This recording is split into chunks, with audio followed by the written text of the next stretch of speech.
Hi, Sandy Bray here with eXp Realty, the Bray Home Team, Foundations and Fundamentals training program. I'm going to do a quick video for you on filling out the Georgia F201, form number F201, lovingly known as the GAR, which stands for Georgia Association of Realtors, Purchase and Sale Agreement. This is just going to be real quick. With all of my agents, I always suggest that you get into a contract class if you're a newly licensed agent or new to doing real estate in Georgia. Get into a 3-hour contract class for the GAR forms as soon as you can. I'm going to be giving you a lot of little tidbits and informations, but I just want to say one thing. When I bring agents on board, one of the first things I tell them, the secret sauce, is to read. My previous broker, I was on the broker support team, taking the phone calls and answering the emails for agent questions. And I want to tell you that a large percentage of their questions, the answer was in the GAR form that they were filling out. So I would suggest if you are new to Georgia, new to real estate, that you make it a daily habit, at least for 30 days, to read the GAR forms over and over and over again. Just loop around. Every day, 10 or 15 minutes, read a couple pages of the GAR, purchase and sale, all of the financing exhibits, the seller's disclosure, the community association disclosure, right to request repairs, buyer agreement, and exclusive listing agreement. Those are the main ones. But just read those over and over again for 30 days, every day, 10, 15 minutes. You read a couple pages, you turn it over, then you just keep going and looping around for a 30-day period. This will do a number of things for you. Number one, I promise you, as a broker and from a broker support standpoint, that'll make you the smartest agent in the room. That's the secret sauce. It's that simple. And I know that a lot of my agents don't incorporate that into their daily habit. I can tell by the questions they ask, which is fine because you're just trying to navigate your way through this. If you're new to eXp, brand new real estate agent, it can get really overwhelming. I'm just trying to simplify it for you. Make it a daily habit to read those forms. I still do. You will become intimately knowledgeable, familiar with those forms, what's in them. You're not trying to memorize them, but you'll find that you will. And as you read them over and over again, you will gain more and more understanding, and you'll be able to, I promise, if you do this for just a week every day, when you go into your first buyer meeting as a brand new agent, you will feel confident. So this is going to make you the smartest agent in the room. It's going to build your confidence and your knowledge as a real estate agent. And that's what you need to be in this market. Things are changing. The face of real estate is changing. Buyers and sellers have other options, but what they still value is a knowledgeable professional, and that's you. And the knowledge is not mysterious. It's not locked away that only a select people have. I'll tell you what my instructor told me when I got my real estate license. Everything you need to know about real estate is in writing somewhere, and it is. All the license law is on the GAR website. You can get a book from GAR, from Greg on it. And all of the forms, the state forms that you use, that's license law, that's everything your buyer's going on to contract. So you don't have to debate what binding agreement date meets with another agent. It's in writing, it's in black and white. It's not a mystery. So I'm gonna go over this form with you real quick. Remember, one of the most important things that you need to do as a real estate professional is be intimately familiar with these documents that you are writing up and having your buyer sign. So let's get started. The only one I'm going to do right now today is the F201, the purchase and sale agreement.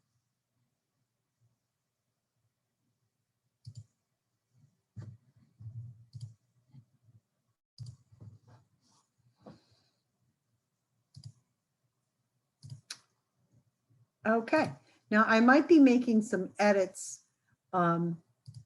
as we go.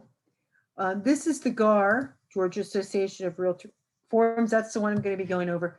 You may run across deals that are written on the RE forms. They are called the RE forms, real estate forms. They're the generic ones that all realtors and non-realtors have access to.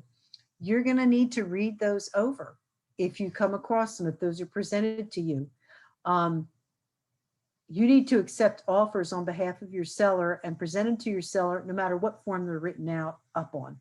Even if your seller says to you, I only want offers on purple paper, and you get an offer on green paper, you still need to present that offer on green paper to your seller. Remember, that is your duty and for your buyers. You present all offers, written or verbal, and your seller can do whatever they want with them. Your job is to present them.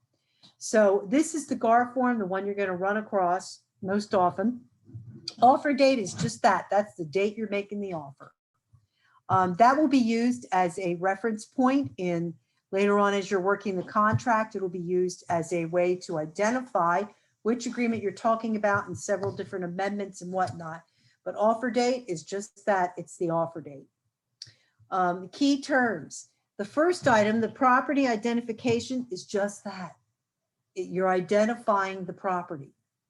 You are saying what the street address is, the city, the county. There's an MLS number, you can put it in there. If there's a tax parcel ID number, I recommend you put it in there. But please bear in mind that 1A is just the identification of the property. Addresses can change, especially in new construction. 1B is the legal description. The legal description, that is the commodity. That's what you're selling. You are legally describing and defining what is being conveyed in this contract. So the legal description can make if it is incorrect, it can make a contract voidable. And if it's not correct from the get-go, do not rely on anybody else. Do not rely on a listing agent, or do not rely on the closing attorney. Remember, you are writing up these contracts and having your people sign them, and they are relying on you to make sure that things are accurate. Now, you can go to all this trouble. You don't need to attach an exhibit, because all the exhibit is, the GAR exhibit, is this information right here. It's already on the form. So that's unnecessary. It's duplication of effort. If it's a condominium, you do need to attach that form F204. Look it up and read it over. This website I put on here, gsccca.org, that is the Georgia Superior Court Clerk Cooperative Association. That's where you can go look up deeds and public records for most of the counties in Georgia. You can get a free site, but that limits your access. It doesn't allow you to print, but you can also get a subscription. It's very cheap, I think for $12 a month. Now, what that site does is you can verify the deed book and page. And if you see here number 1B3, by you referencing the deed book and page, that is sufficient legal description. Now, this is just me. You can do what you want, but I'm not putting that deed book and page in there unless I've actually eyeballed that deed book and page and verified that it is indeed the correct deed book and page for this address and this seller. Now, how do I find that deed book and page? Well, I can go into this website and look up the property by the seller's name, the location, several different ways. But if the property is listed in MLS, you can go right into the tax record.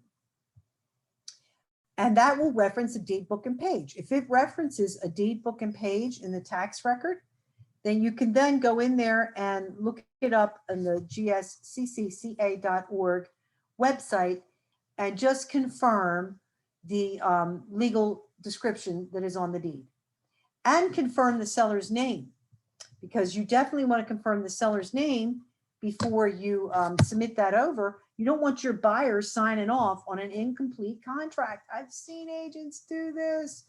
There's exhibits listed on the contract. Those exhibits are part of the contract. We'll get to that. And they have their sellers or buyers sign a blank exhibit that hasn't been filled out yet. What? Do I have to explain why that's not a good idea? Okay, I didn't think so. So where can you find that deed book and page? You can go here and verify the deed book and page. Once you've looked at it and it has the correct legal description, then you can reference it. Just by referencing it right here, you have adequately filled out the legal description. Now, the other place you can go is the tax record. And that is either in the MLS or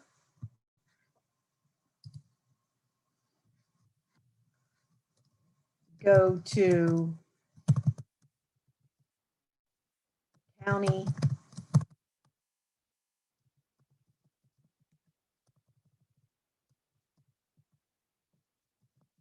tax assessor site. And most of those are, most of the county tax assessors are like decabassessor.org, cobassessor.org. And if you go on to those, and for most of the counties in Georgia, they're that way, that's going to give you the tax record. That's going to show you who's paying the taxes and where the tax bill is going. The taxes are up to date or whatever. It'll also give you a parcel map, which will be, you know, lot, block, and district, which will help you confirm on GSCCCA if that is indeed the correct property. So I encourage you, I go this extra step. That has to be filled out before you go under contract. So I know that I've had agents tell me, oh, well, the attorney verifies all that. Wait a minute. I'm not having my buyer sign a contract until we've already verified the legal description.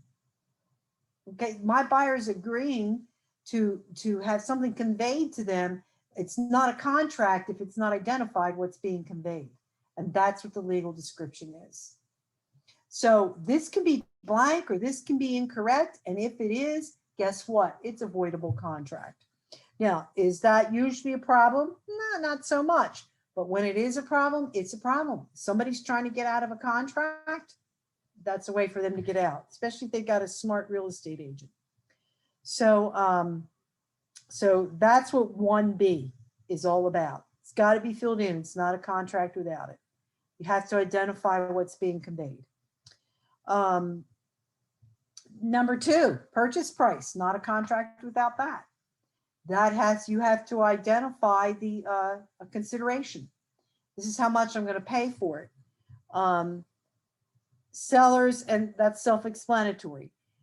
Seller closing costs, seller's contribution at closing. This is what the amount of money that you are going to ask the seller, if you're representing the buyer, that you're going to ask the seller to contribute to the buyer's closing costs, seller's contribution at closing. Closing date and possession. This also, it's not a contract without that. There's no TBD. That's why builders write their own contracts. But a closing date, there has to be the deadline to perform. That's what the closing date is. You want to identify when possession of the property is. If it's not at closing, if it's going to be post-closing, then there is another form that needs to be added. That's a one-page form, real easy to understand. Holder of earnest money has to be identified. If there's earnest money, I've seen this, even now in this day and age, I've still seen TBD. Folks, I'm going to tell you, if you're working with me, you better not have TBD anywhere on your contract. Or you better not let your clients, either seller or buyer, sign any contract that's got TBD anywhere, because it's not defined what they're agreeing to. It's not defined what they're agreeing to. So the holder of earnest money should never be TBD. It should be who it is. Now, EXP does not hold earnest money. And I like that. That takes me out of the loop. So it can either be the other broker or it can be the closing attorney. Is there extra paperwork if there's a closing attorney holding? Yes, there is. But the upside, when you go to closing, all the money is there for you to get paid in full.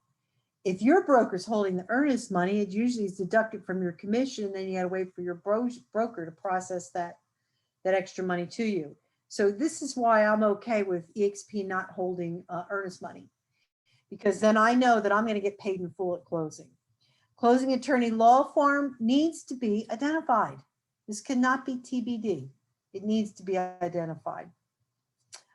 It's not a leg on the contract. In other words, it's still a contract without that on there, but it has to be identified.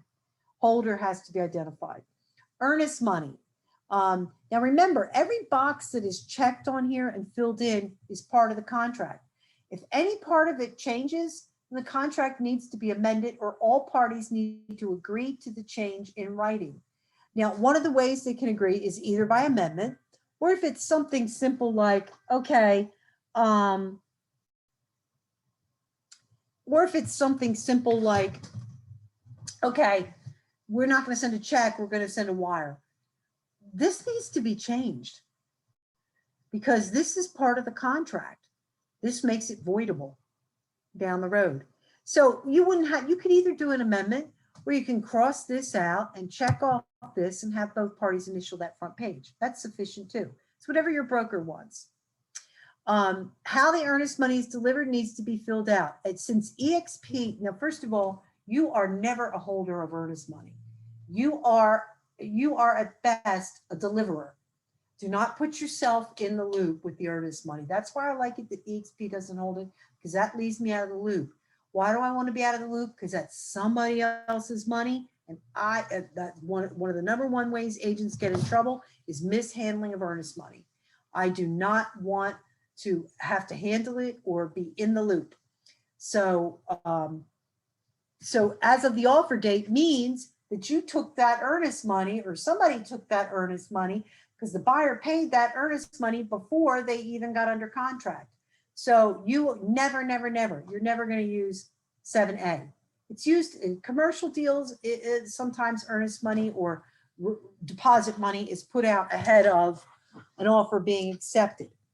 But that's a whole different ballgame. You're gonna want to stick with 7B. You're going to want to state the amount. Normally, standard practice is 1% of the purchase price, but in this competitive, this is a negotiable term. So if you want to make your offer more attractive to the seller, then you may want to get your buyer to put down a little bit more than 1%. But that's negotiable. Some sellers may come back and ask for a little bit more in a competitive situation. In this contract, in this GAR contract, the only recourse the seller has if the buyer does not perform is that earnest money, is they get to keep the earnest money. The buyer can sue. The buyer has more recourse if the seller doesn't perform, but the seller's only recourse in that contract is keeping the earnest money. So if you're in a competitive situation, you can negotiate up that earnest money amount for your seller. Or if you're feeling a little wonky about this buyer, that maybe they're not going to come through, then because I have seen buyers walk away from earnest money.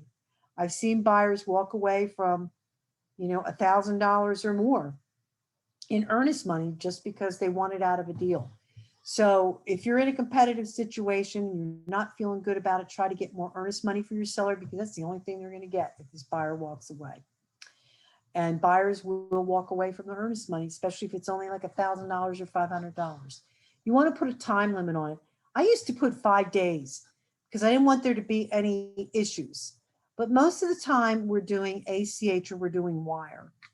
So your buyer may have to wire to this, whoever this is, that's fine. But give them at least 3 to 5 days.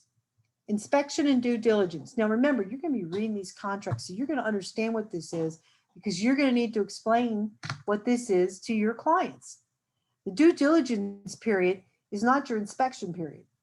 Your buyer has, according to this GAR contract, the buyer has up until the minute they sign that mortgage to inspect that property with proper notice to seller and during reasonable times. But so the due diligence period is not your inspection period. Your inspection, buyer has inspection rights all the way up to closing. The due diligence period is the time that the buyer has to inspect the property and terminate for any reason or no reason. They're two different things. There's the due diligence period and there's the general right to terminate. The buyer only has that general right to terminate, which means for any reason or no reason, and that's defined on the next page, during the due diligence period. So that's why that's a real hot negotiable term, because for that 5 days, you're keeping it off the market, and you might just terminate for walk away for any reason or no reason before the end of that time and get your earnest money back. So when you're in a competitive situation, you want to keep that down. I do not give up my buyers' general right to terminate, even in this market the way it's been, unless I make sure my buyer fully understands what they're giving up. Now I can still have a right to inspect and request repairs, but that does not give them the general right to terminate, which is to terminate for any reason or no reason. And anything can happen. Somebody could lose their job the day after they go binding. Somebody could die the day after they go binding. And especially if you're putting a significant amount of earnest money down for your buyer, you want to make sure that if they're willing to give this up, that they understand what they're giving up. Option payment for due diligence. I like this. I've always liked this, but it's been because this is also a common practice in commercial real estate that you pay for your general right to terminate. That's what you're paying for, and it's non-refundable. You can read it and see what it is. Number 9, lead-based paint. This is a federal government disclosure, and the fines for not filling it out or not filling it out properly are very hefty. So you will get a kickback from your broker. You need to either check a box, either was or wasn't built prior to 1978. If it was built prior to 78, it goes without saying. That form needs to be attached. Read this. To the best of seller's knowledge, the residential dwelling on the property, including any portion thereof or painted fixture and therein. So this is what, this is key, because especially if you've got a seller or a buyer in areas where there's been a lot of rehab of old historical homes going on, there may be no lead-based paint in there. But maybe in their rehab, they put an antique something in there, an antique mantle or antique woodwork. If any of that painted fixture, so not just, even if the house was built prior to 1978, if they put something in there that was painted that might have lead in it, then it has to be disclosed. Just use the lead-based paint anyway, especially if there was a rehab or a reno going on. Brokerage relationships in the transaction. Now, like I said earlier, these forms are all written within compliance of license law. And there's a couple of things we're supposed to disclose up front to our buyers at the time we make an offer. At the time we make an offer, we need to disclose our brokerage relationship. This fulfills that obligation. So we're going to say buyer's broker. If I have a exclusive buyer brokerage agreement, then they are my client. They could be my customer. I could be acting as a dual agent, which is legal in Georgia, but only with written permission from both parties and your broker, or a designated agent. What is a designated agent? Designated agent is where both agents, buyer and seller agent, are working for the same broker. Then you are a designated agent.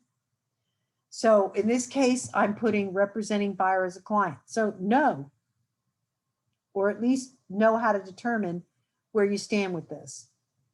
Seller's broker is ABC Realty and is representing seller as a client. So you may ask, well, how do I know what their relationship is? Well, if the property is listed in the MLS, one of the fields in the MLS says a type of listing. If it's an exclusive agreement, if it's exclusive, then that's a client. So if you found it in the MLS and it's under an exclusive agreement, then the seller is a client to that broker. You're okay with checking that. If it's another EXP agent, then you're designated. And you would check designated and put your name and your other agent's name there.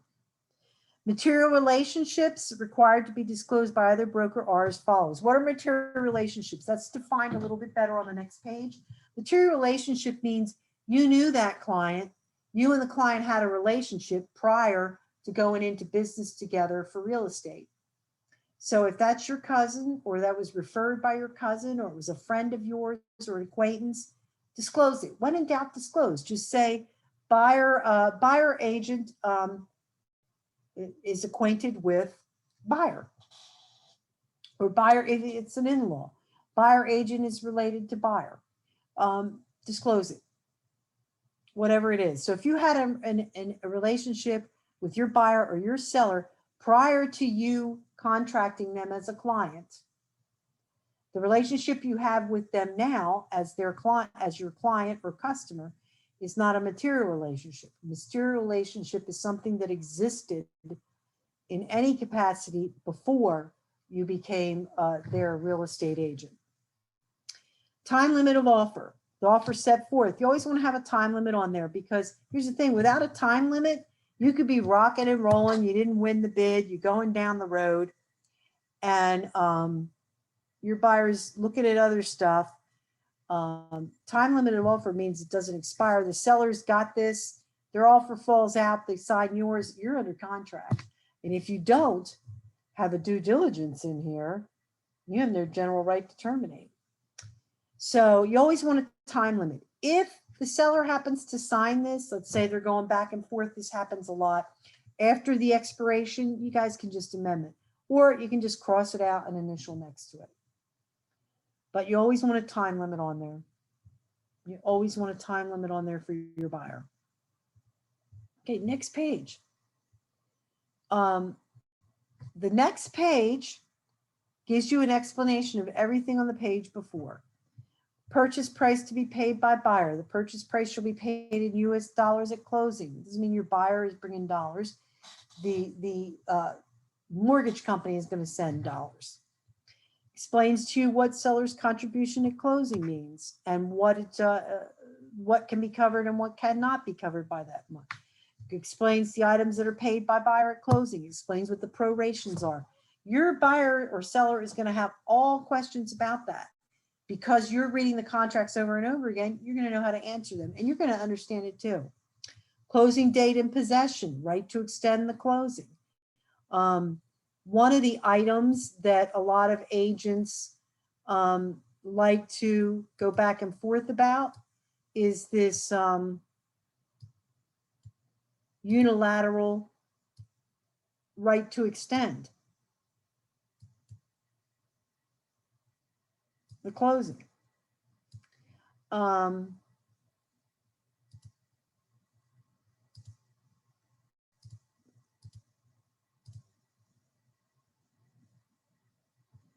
And that is this right here. Closing date. So be familiar with this and what this means.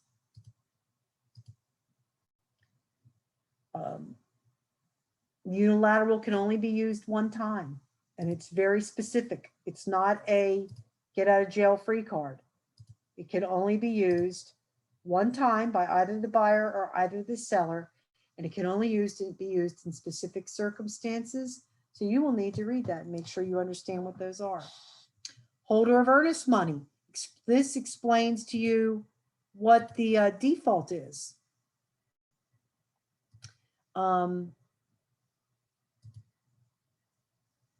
There is specific instructions here if the buyer defaults on the earnest money. They actually have a week to cure that default. So make sure you understand what that means, because especially if you're in a competitive situation and the seller might be looking to get out of their contract. Let's say they sign it with you and then 2 hours later they're like, oh damn, I got this better offer. How can, and the seller can't do anything. They don't have any contingencies. They don't have any way to terminate. The buyer default is their only out. But the earnest money, if the buyer doesn't hand it in time, or if their check bounces, that might be an out for the seller. So make sure that you understand, so you can explain to your buyer that this is a possible seller out if they want to get out of the contract. I know agents, having sitting on the broker support desk, I can tell you that there are some smart agents out there. Unfortunately, they're few and far between, but you're going to be one of the smartest out there that will use this and keep an eye on this to help their seller get out of a contract. Closing attorney law firm, earnest money. Make sure you understand all that. Inspection and due diligence. Right to inspect priority. Upon prior notice to seller, buyer, and or buyer's representative shall have the right to enter the property at buyer's expense and at reasonable times, including immediately prior to closing, to inspect, examine, test, appraise, and survey the property. So the buyer's right to inspect goes all the way up to closing. You have to coordinate with the seller. You just don't just knock on the door and say, I'm here to measure for curtains. I got my contractor and everybody else with me. But all the inspection, that is all on your buyer. Duty to inspect the neighborhood, that's on your buyer. Do not put yourself in the middle of this. You can point your buyer in the right direction. Here, call this guy. Here's the phone number for this. I wouldn't even do that much. When they ask you, I would go right here to number 8 and say, go here for this, go here for that. You don't want to do what your buyer's supposed to be doing. You don't want to take responsibility. It leaves you open to liability. Remember, you're a professional and you have liability. So just make sure that your buyer knows where the language is within the contract. But all those inspections, those are on your buyers. I had a buyer that there was all kinds of zoning issues and everything. And I called the city of Marietta, which, by the way, has a very nice zoning people. It was very easy to find out what I needed to find out. And then to find out, all the particulars. But then I had my buyer call there. I had my buyer go on the internet and find the phone number herself, because I didn't want her calling the phone number I gave her, because then if something were wrong, it would have been, well, that's the phone number you gave me. Remember, you have liability. You're a professional. You're running a business. Even if this is your buddy, this is a contract. This is a legal transaction. You have liability all through here. So I called for my own notification. And then all I said to my buyer was, you need to call the city of Marietta zoning department. That's who you need to call. Let her go on there and find the phone number and talk to who she needs to talk to and get the names. So all the duty to inspect, it is all on that buyer. It is not on you. Do not do it for them. There's information here, because trust me, having worked broker support and done a few transactions myself, I can tell you that if anything can and will go wrong, everybody's looking for somebody to blame. So make sure you stay out of the line of fire there. Property sold as is unless this agreement is subject to due diligence period. And this is something my teacher of contracts always says, all properties are sold as is, and they are. They're all sold as is. You negotiate those repairs. They're negotiable.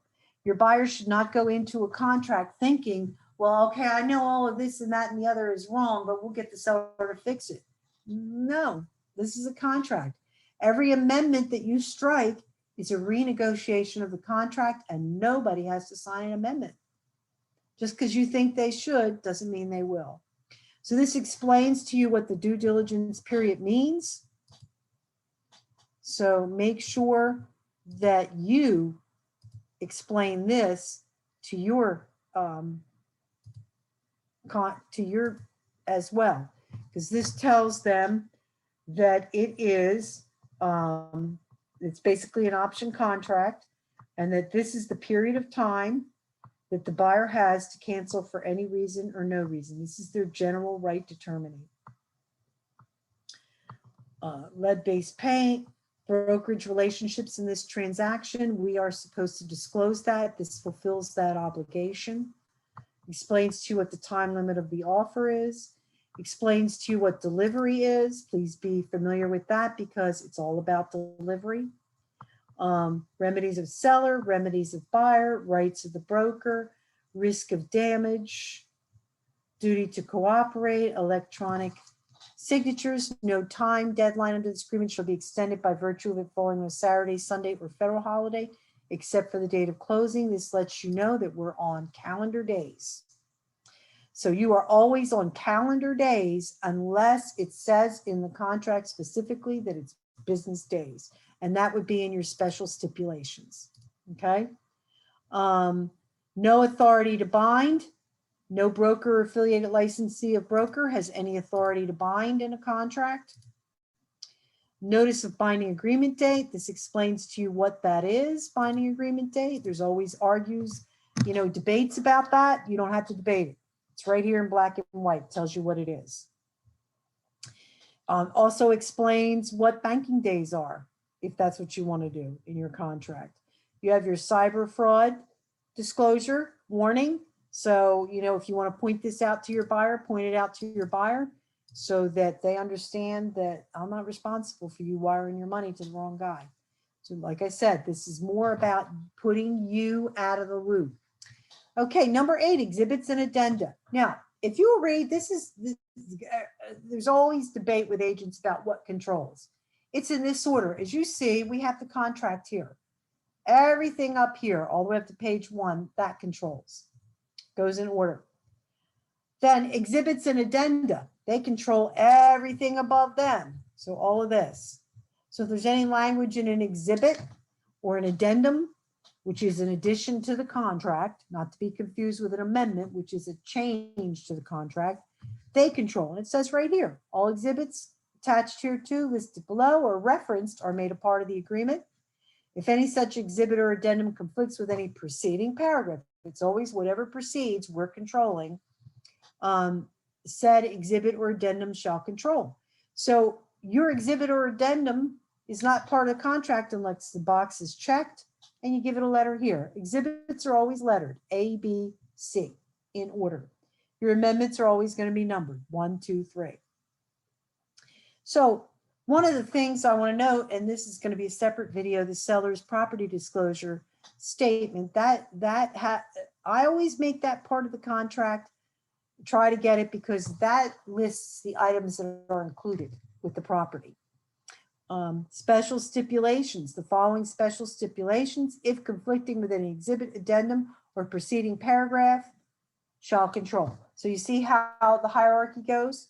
This controls everything above it, and this controls everything above it. So anything, you can write it here, nobody's going to use the unilateral extension. Even though that's in the contract language, in the body of the contract, special stipulation shall control. Okay. Your buyer, by signing this agreement, buyer and seller acknowledge that they have each read and understood this agreement and agree to its terms. And that's what a judge is going to say. Oops, you signed it. These need to be filled out completely. I never allow my buyer to sign a contract where this is blank. I just do not. I don't have any. I have agents that send over blank seller's disclosures for their buyers to sign, or blank community association disclosures. They make it part of the contract. They have their buyer send it, sign it, and then they send it over for the seller to fill out. No, you request it signed from the seller and already filled out. Don't ever have your client sign a blank document. They don't know what they're agreeing to. Same thing with this. They don't know who they're selling to. This should be vetted out by you if it's not apparent from the tax record. Another thing to point out, if you read the paragraph, buyer's address for receiving notice, buyer's email address for receiving notice. If you do not have an email address here or a street address, then where's the notice be? Then you are 100% responsible for the notices to your buyer regarding this contract. You always want at least an email, client email, because that's the official notice. That's their official address for notice. So you always want that filled out. Your information. Now, when this lady signs and that guy signs, and then this guy sends it back to that buyer, when he sends it back, he can sign this Tuesday night, but if he doesn't send it back till Wednesday morning, you're binding on Wednesday, because the binding is delivery. It says that in the contract language is there. Right here, your EXP realty stuff should pre-populate. Same thing. I fill this out. I pull it off the MLS or wherever I need to get it from. I don't necessarily have to get the phone number, but I make sure I get at least the email and the broker's address. All of that should be in your MLS or it's on the GREC website. This does not need to be signed by either one of you to be a binding contract. Binding agreement date is the date of, that's where the date goes, and it's been filled in by. You can fill it out for your client, but remember, binding is delivery. So when party A, it's the buyer, sends an offer over party B, the seller. The seller signs it. Are you binding when the seller signs it? No, you are binding when the seller or the seller's representative deliver that back to the buyer. Their proof of delivery is that email with that document attached. That's acceptable proof of delivery. So if they sign it on Wednesday and they send it back on Wednesday, you're binding on Wednesday. If they sign it on Tuesday night and they don't send it out, they don't deliver it, they don't email it out until Wednesday morning, you get it Wednesday morning, you're binding Wednesday. Okay, make sense? And that's pretty much it for the GAR form. I tried to keep it simple instead of like a 3-hour class, but the GAR form, like I said, these forms they're self-explanatory. The language, it is not heavy legalese in these documents. It's really easy to understand. If there's any big words in there, you just look them up. So be intimately familiar with this document because you need to be helping and managing and protecting your buyer and explaining this to them when they have questions. They need to feel good about your knowledge and your expertise. And guess what? You don't have to have a degree. You just have to read. So I hope that helps. Look for other emails. I'll do another video on the financing exhibits, and a couple of the other exhibits will be coming your way shortly. Thanks and have a great day. Call me if you need me.